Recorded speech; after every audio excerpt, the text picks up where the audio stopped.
You are financially free the moment you think like this, because you're set free to be able to think about abundance and service to the customer. That's when you are free. And the byproduct of that becomes that you build something of real value and you have financial freedom for life. But you have it the moment your mindset shifts.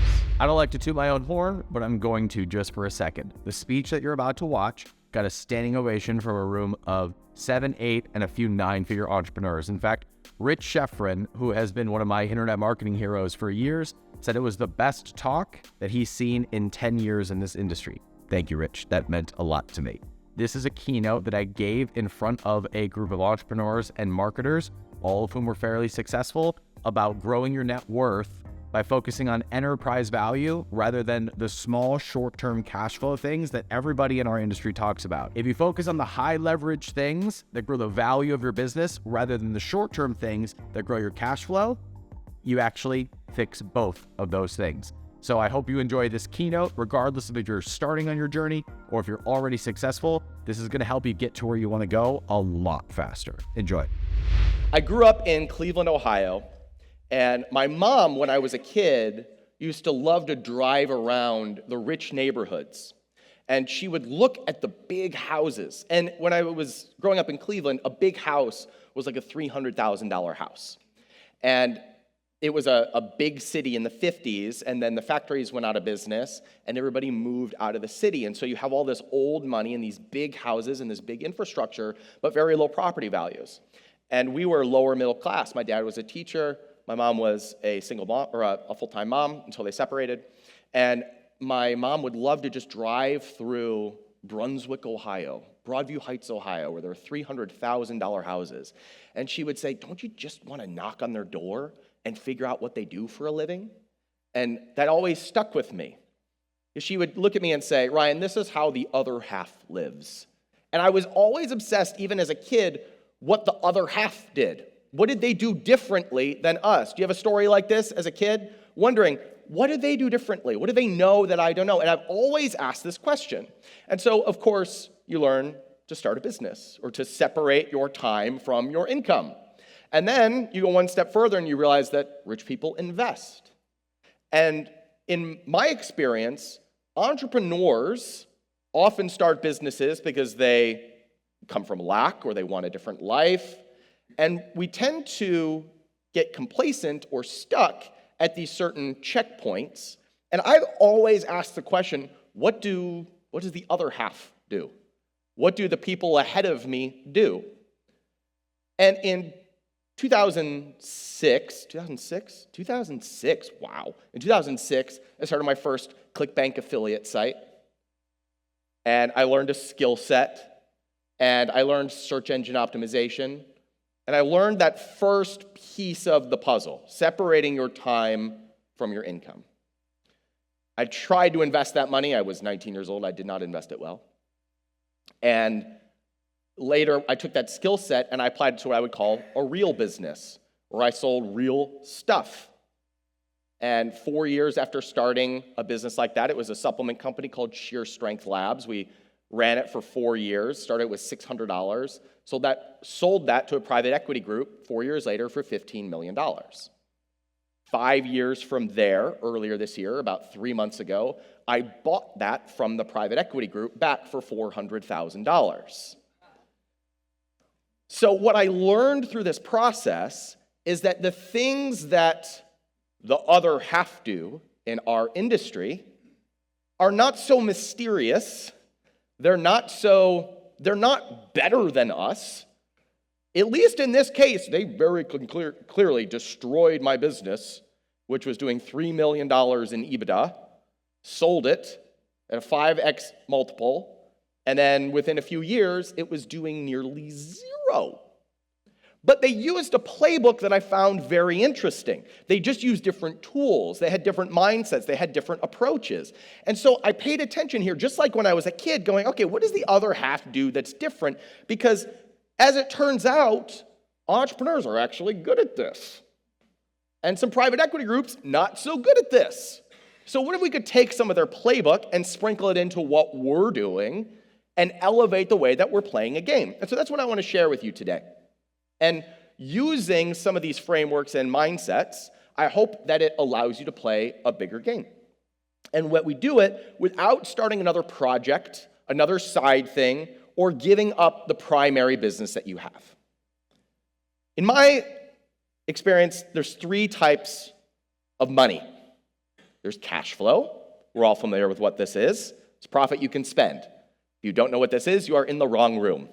We will not be doing Cash Flow 101 today at the One Hotel. That presentation will be given at the La Quinta Inn down the street.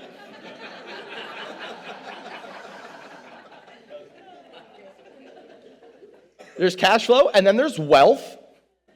The wealth is the total net worth from your investments. Most entrepreneurs are obsessively focused on cash flow. That's great. Most of them stop the conversation there. In the dick measuring contest that is most masterminds, that is what people are measuring on. If you're good, you think about wealth. You think about growing your total net worth. You think about investing. You're getting really excited when everybody's talking about a recession. You're getting ready to buy up everything. You're thinking about 30-year plans, 50-year plans. The cash flow is a way for you to invest for long-term wealth. But the third is enterprise value. That's the value of your business equity. That's what somebody might be willing to pay for your business. When we talk about Elon Musk being worth $200 billion, most of you know he doesn't have that in the bank. That is the value of his companies. That is his enterprise value. That's his net worth. Mark Zuckerberg has lost over $100 billion in the last 18 months. Why? Because Meta stock has gone way down. I think it's way undervalued. That's why he's lost $100 billion. He's okay. He's going to be okay. If you guys are worried about Zucks, he's going to be fine. Because all that changed was the paper value of his net worth. This is why, by the way, there will never be a wealth tax. This ridiculous idea that Elizabeth Warren wants to pass about taxing. No, they can't do it because it's all paper. It's a talking point. It will never happen. We can stop worrying about it. It would be a tax on paper. It doesn't exist. But the enterprise value is really where the richest and wealthiest people put their focus. Most entrepreneurs only optimize for cash flow. But the more you can focus on enterprise value, the wealthier you will become. And it's really just a shift in mindset. It's a shift in what you prioritize. So I like to think about it in reverse order. Most people will focus on cash flow, invest the profits, and then later, once I'm financially free, I'll build the business that I actually want. That's how most entrepreneurs think. That's better than most. That's good. But if we reverse the order and we think about building a business with enterprise value, and then we invest those profits from either the business or from exiting the business or doing something else that we'll talk about today, if we do those two things and we invest for wealth and for passive income, well, then we'll never have to worry about cash flow ever again. So we can just reverse the priorities and get to where we want to go a lot faster. Haven't you noticed that when you prioritize the things that matter in the long term, we just end up getting better results? But we think, well, just for a while, I'll focus on the short term. And then the long term never comes. So we reverse the order and we focus on building a business with enterprise value, invest those profits, and then we never have to worry about cash flow ever again. So what I do is I help entrepreneurs build compelling brands, get them to 100 sales a day, and then have a multi-million-dollar exit. So we reverse the order. We prioritize building something that you can sell, and then we have a multi-million-dollar exit. This is a clip from a coaching call that I did 2 weeks ago. Just for time, I'm not going to show this clip, but basically, there's a conversation between 2 of my students on a call, and they said that the coach, Chad, just invested in Jonas's company. So he is an equity owner and an equity mentor in one of my other students' companies, which is fun because the full story is that Chad, this guy in the middle, started a business when he joined our community, sold it. He didn't want to be Jeff Bezos. He wanted a quick flip. So within 2 years, he sold a business for about $2 million, invested the money for passive income, and then he invested in our fund. And our fund invests in the next generation of students coming from our community. And so it was this beautiful moment of just showing, I didn't know what was happening. They just made this announcement. I was like, that's so cool because it's exactly what we aimed to build at capitalism.com, was that we usher in the next generation. We mentor them. They have an exit. They invest it in a lot of people that are the next generation. And so this is our incubator model in which we're fostering these relationships and these exits. And it was a beautiful highlight of what I do. I mentor these students to have an exit, and then they invest, and sometimes they invest in the next generation, the next crop of students. I just talked to Chad. Yeah. Okay. So let's talk a little bit about, since we're talking about enterprise value, let's talk a little bit about where we are in the trend of the marketplace. 3 trends to any cycle. There is the build period or the boom period where idiots get rich, everything is new, people are entering the marketplace, everything is growing. Then we have the consolidation period, and the consolidation period is where winners emerge and the winners start buying up the smaller fish. And then we have the bust. People are over-leveraged, there's cracks in the armor, the companies that are winning are getting bloated, and as a result, they get less efficient and they bust. Can anyone guess what cycle we're in right now? This is not a trick question. Yes, we are in bust right now. We've actually been in bust for some time. Bust happened shortly after COVID. That's when it started. We just were drunk on Federal Reserve. And since we were drunk on Federal Reserve, we just kept the consolidation going for a little bit. But the bust is here. There's no recession coming. We're in it. We're in an asset price recession. That means that we aren't going to have a huge productivity bust. We're in an asset price recession. Always, in every downturn, the most speculative assets go first. Crypto is down 75 to 80%. That is a full retracement. Then you have more speculative investments. That is things like tech stocks. Tech stocks are down a full 70 to 80%. Then you have more conservative assets, like dividend-paying stock. Some of them are down 30 to 40%. Then you have the most conservative, which is real estate, which is just starting to come down. We're in it. Like, Amber, you said yesterday, I've never been an entrepreneur in a recession. Yes, you have, right now. Right? So right now, in my opinion, is a really great time to start planning for the next build. This is not the time to be selling your business unless you have a very strategic buyer. Right now is the time to start collecting assets for the next build. And so where we are is that everything's going on sale. Ad costs are going to come down. There's going to be fewer competitors. There's less cheap debt. Facebook has lower stock prices. And so the ad prices are going to come down. Influencers, really cheap right now. They have fewer opportunities. They have fewer sponsors, fewer appearances. So they're looking for new opportunities. Market share is up for grabs because people are going out of business. And people, most importantly, talent is going to become available again. This hiring craze will slow down. And we will have talent, very talented people, entering the marketplace. So this means that we're in a really good time to start placing the chess pieces for the next build.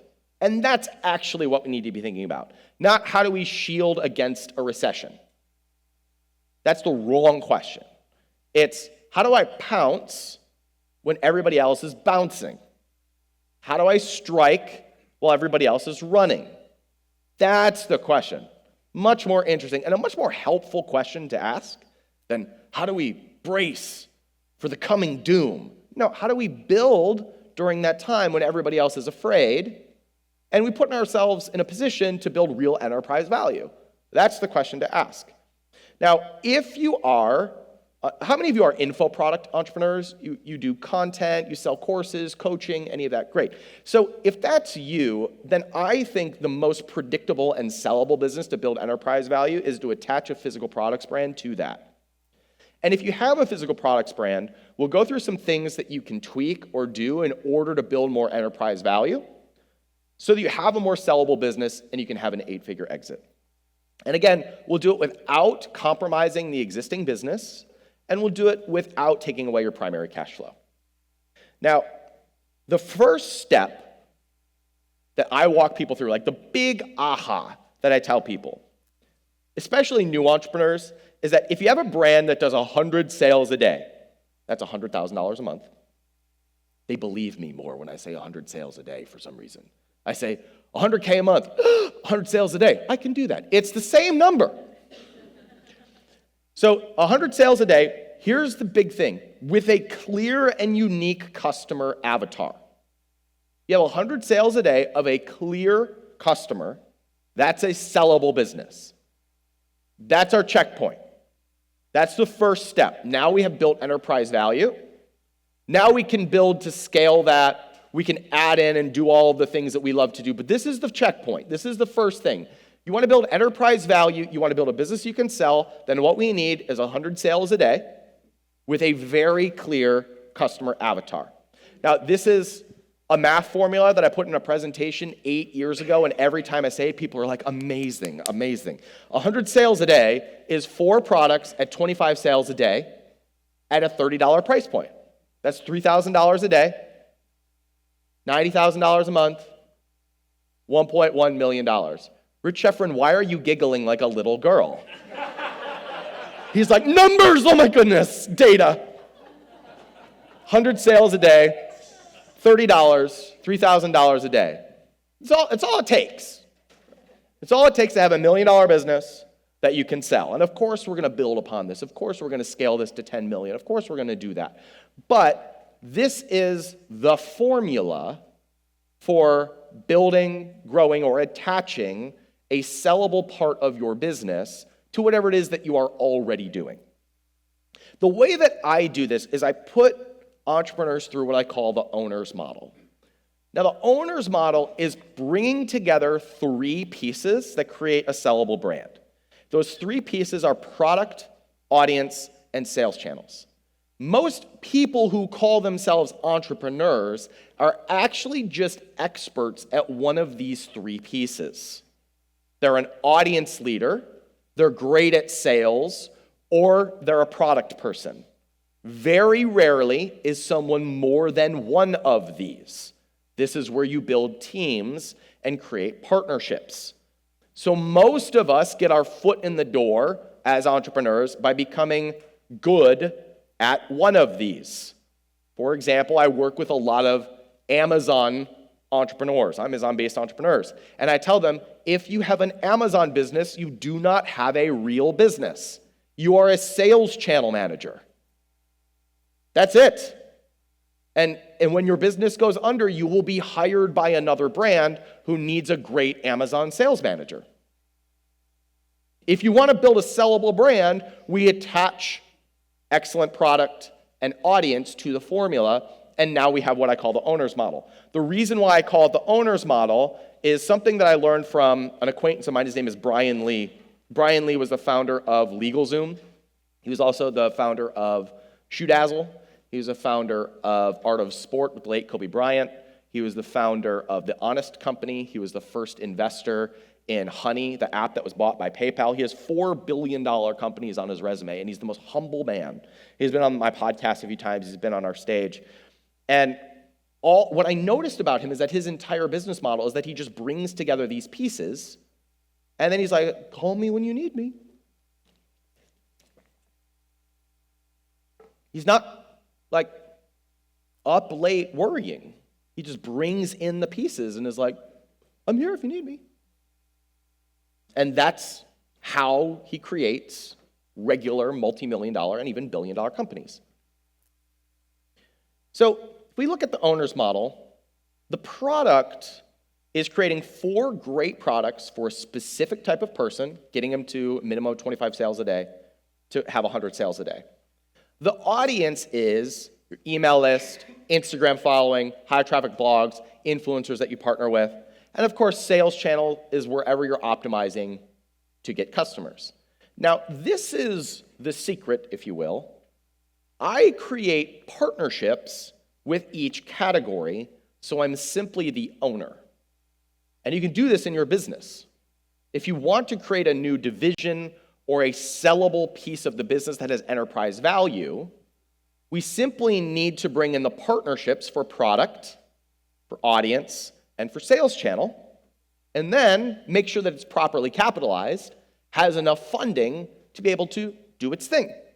And that's how you start a business or a new division of the company from scratch that has enterprise value that can be sold without monopolizing your time.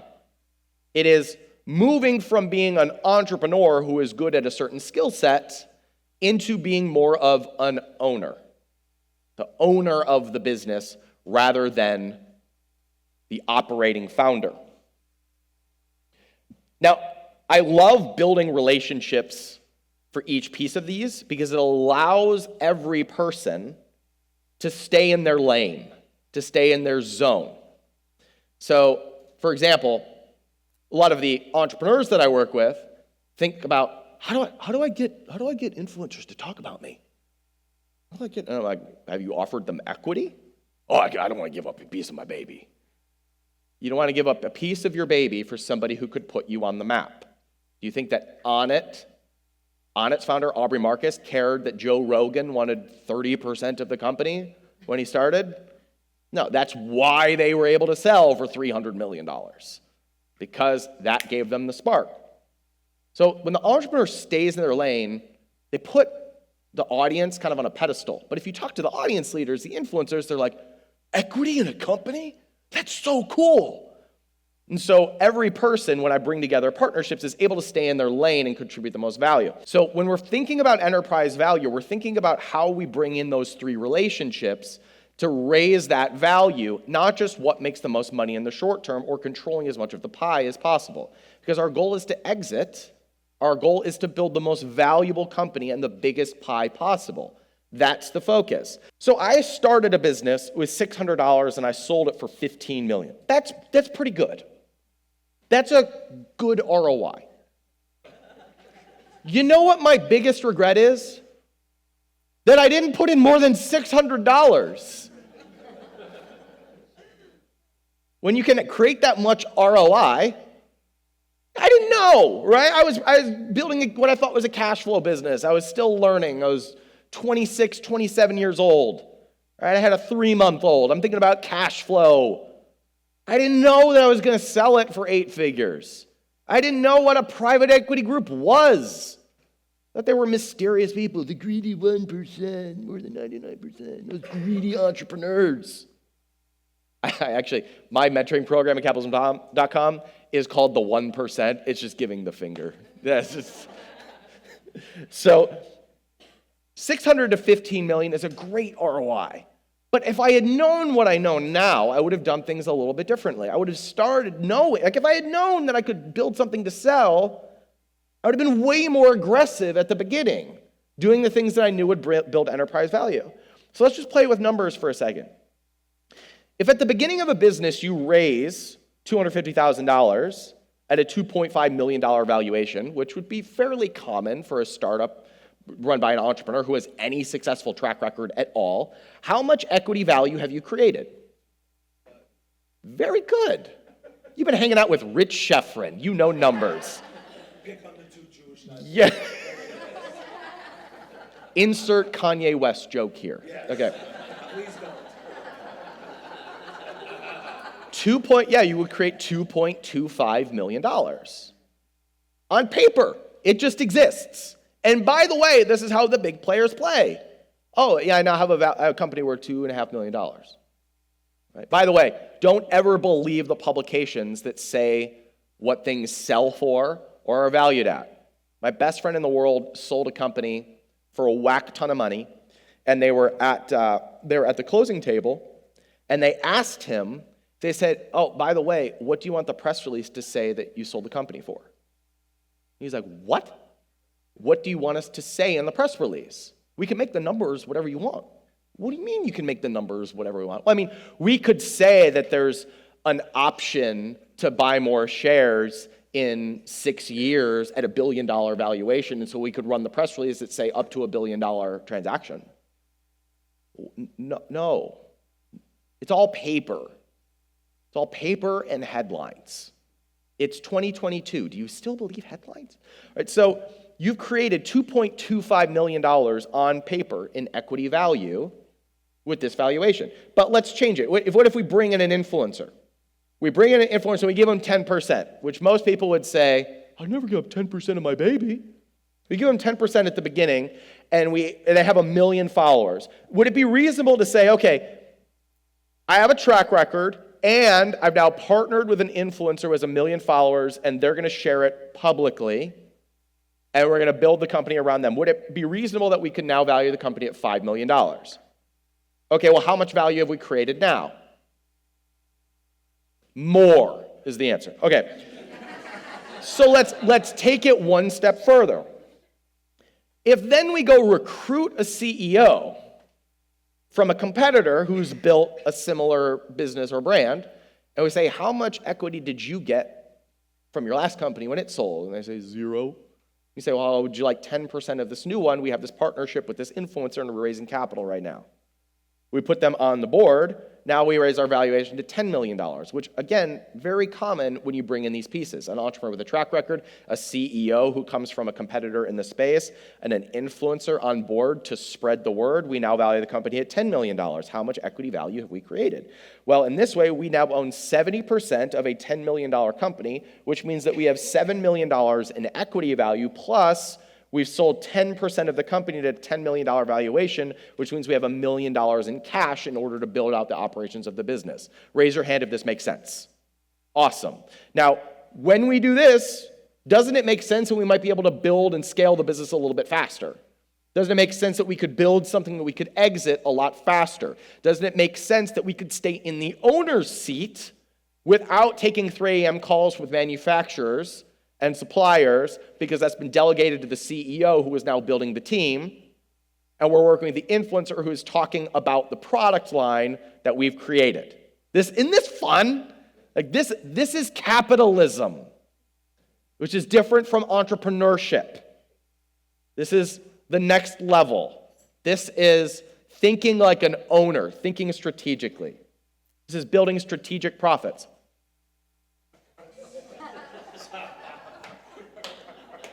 I got you.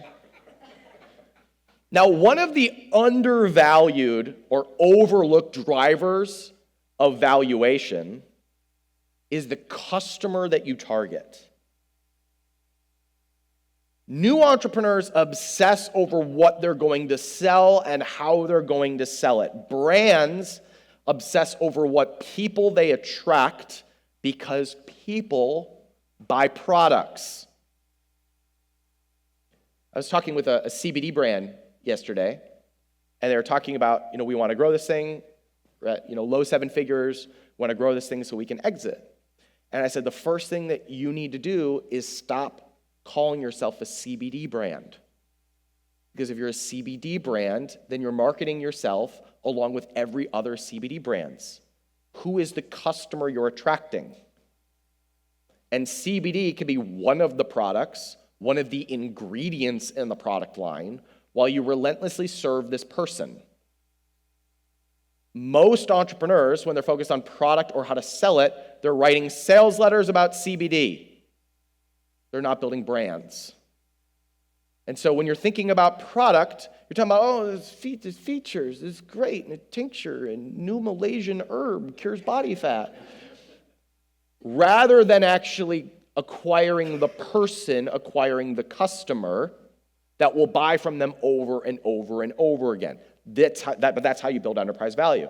Now, if you are a blogger, an influencer, if you have an audience, oftentimes, I was on a podcast with Mike Dillard, and Mike Dillard was saying, well, I have an audience, I have a following, but I can't think of a product that would sell to my entire audience except for like shirts and apparel. And I said, you're thinking about it wrong. Instead of thinking about what would attract the entire audience, you need to think about what attracts 5% or 2%. What would create raving fans out of that group? Because remember, we only need 25 people a day to have $1 million business, which is a sellable business. I mean, 25 people a day who buy 4 things, or 100 a day if you've got 1 thing to sell. And so what would be the thing that would really attract raving fans from a small group? And he started telling me about, well, he had toxic mold and how whatever you health people do to get rid of toxic mold. And he's like, I don't know anybody that Summit. I'm like, now we have a brand. But this wouldn't be a fit for 95% of my audience. Great. The 5% that do will be your raving fans who will leave reviews, who will share your posts, who will convert, who will buy everything, and that's all we need to have in order to have a multi-million-dollar business. It doesn't take that many people. We talked about how focusing on people is an overlooked way of building enterprise value. Why does Dollar Shave Club sell for $1 billion to Gillette? They're both razors. It was Unilever, not... Someone corrected me, thank you. Thanks, Kevin. Kevin Nasons is at an event. Why do they sell for $1 billion? They were buying the customer base. They were buying the customers. So the people that you attract is the overlooked value. And the easiest way to build that enterprise value over the long term is to focus on customers who are at the beginning of a new journey, starting something new. When I became a father, I started buying things that I didn't know I needed. A lot of things that I didn't know that I needed, and I'm pretty sure I still don't need. And one of them was strollers. I didn't pay any attention to strollers before I had kids. That was an annoying thing that the breeders pushed up the handicap ramp when they were going into the restaurant. But now that I'm a dad and I buy strollers, I'm like, wow, the turning radius on that thing is amazing. Yours holds 2? And yours is really easy to fold up. I always get my finger caught when I'm trying to put the thing. And so I bought strollers and diaper packs and new bags and breathable mattresses and all kinds of new things when I became a parent. And I bought new brands. This is the transition point. But you can only think about this when you're focusing on people rather than product. But when you're looking at people who are at the beginning of a new journey, that's when they are most open to buying from new brands and most open to sales messages. This is when they're weighing benefits and features and all of this. So most of us are comparing ourselves on product. I look at people we can acquire, especially at the beginning of a new journey. You're familiar with the hero's journey. You're familiar with this idea of the hero's journey. In your business, who is the hero? Your customer. Thank you, Rich Sheffrin. And who are you in the hero's journey? You're the mentor. You're the guide. Where are your products? Most people write their sales letters like they're the hero in the story. But your products are designed to help them overcome the challenges that they will face. Your products are designed to help the hero overcome their challenges on their journey. What makes them the hero in the story? What makes it easier for them to have the transformation that they are on? When you think like this, you're able to launch products to the audience that builds equity value, not just cash flow. Because now you are speaking in a way that attracts the long-term customer base and people who will follow you and speak about you in a way that sounds like a brand, not a product. And when you start communicating in that way, you build equity value. You build enterprise value. Here's some examples. Dave Asprey sells coffee to biohackers. If Dave wanted to be a coffee company, his second product would have been a dark roast. But it wasn't. It was MCT oil, and then Bulletproof Vibes, and then Sun Your Butthole supplements, and then all kinds of stuff. And they'll buy anything because he's marketing to a specific person. Primal Kitchen. They sold condiments, ketchup, mustard, barbecue sauce. Now, they're delicious, but they don't have a $200 million exit to Heinz after 4 years unless he's marketing to a specific person, a hungry, raving crowd that was the paleo diet. Alex Jones.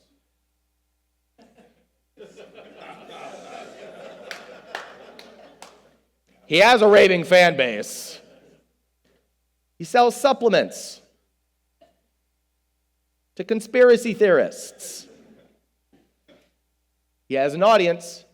Thankfully, he doesn't have any enterprise value anymore. But he did at one time. Black Rifle Coffee is a great example because they literally sell coffee. It's just coffee for gun-owning Republicans. Their literal message is, don't give your money to Starbucks. They're liberal.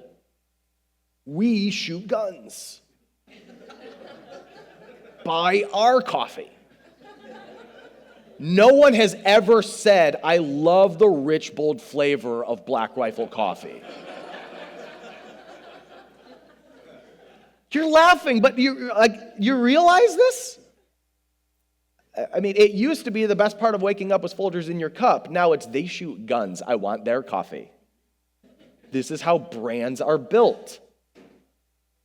Danette May sells chocolate to women in transformation. Cacao Bliss is a great product, but it wouldn't have the following that it has if she wasn't selling to a very specific person and talking about it in a way that highlighted the transformation that the hero, the customer, was on. So when you start communicating in this way, you build raving fans, you have higher price points, you have higher conversions, but most importantly, you build enterprise value. Have you guys seen this ad? Jeremy's Razors. So good. We were this close, the Daily Wire and I were this close to having a deal with capitalism.com before COVID. And they went in this direction, much to their credit. They were an 8-figure recurring business the weekend of launch. They didn't even have product. It was pre-sales. And they had over $10 million in recurring revenue from pre-launch because they spoke to a person, they had an audience, and they launched product. So let's put this into a plan. You don't need to have a new product. You need a specific person to target. Gillette, Dollar Shave Club, Harry's, Jeremy's, they all sell razors, but they have different audiences. Your core product is around what your core person wants to buy, not what your competitors sell.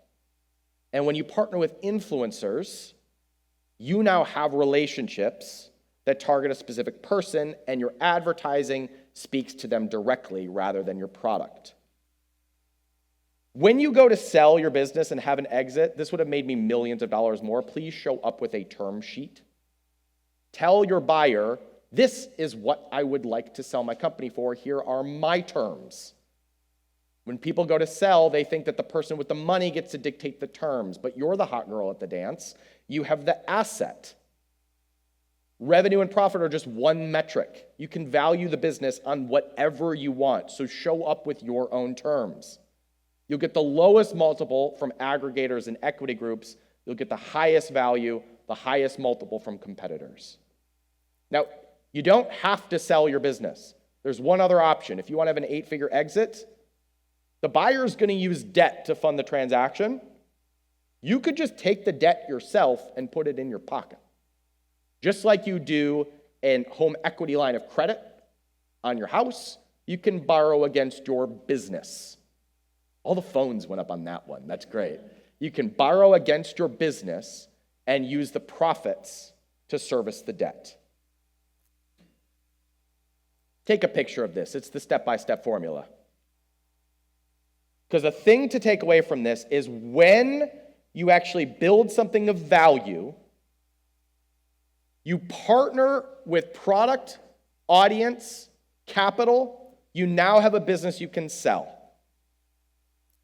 You're now in the owner's seat to be able to grow something of actual value where you can invest the profits, or you can just borrow against the business, put it in your pocket, let it service the debt, and then you never need to worry about cash flow ever again.